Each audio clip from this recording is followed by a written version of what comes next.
So one of the other interesting things from Learn Like a Pro is that the more that you learn, the quicker you're able to learn, because you're able to connect different bodies of information and build stronger retrieval networks. That's the first thing.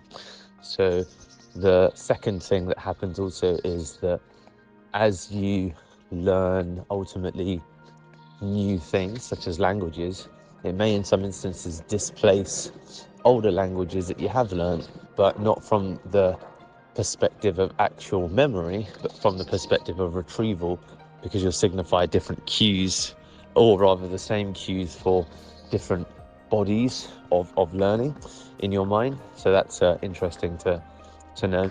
So that's why in my bid to, for example, learn Italian now, I still get confused with Spanish, but I'd end up losing my Spanish. I've seen Daniela lose some of her Spanish as she's become so dominant in English, and not lose it as you discover. It's just she doesn't have the ability to easily summon the cues. Like when we went to Spain, I could see it's more of a struggle because she kept thinking in English, even though she hadn't forgotten Spanish.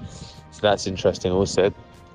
And the 10,000 hour rule just applies also when you have spaced repetition and anything of that kind. So yeah, it makes more sense also, of course, of the compound effect of learning itself now, because of how much value you can derive from literally learning just on a continual basis. It speeds up or makes more efficient your ability to just learn in general. And as you build from one base and you continue to extend and expand, as I read more on now learning, I'm reading more on tech startups, I'm reading more on anything that I might read, it speeds up your ability to comprehend so many different scenarios and situations. So yeah, interesting.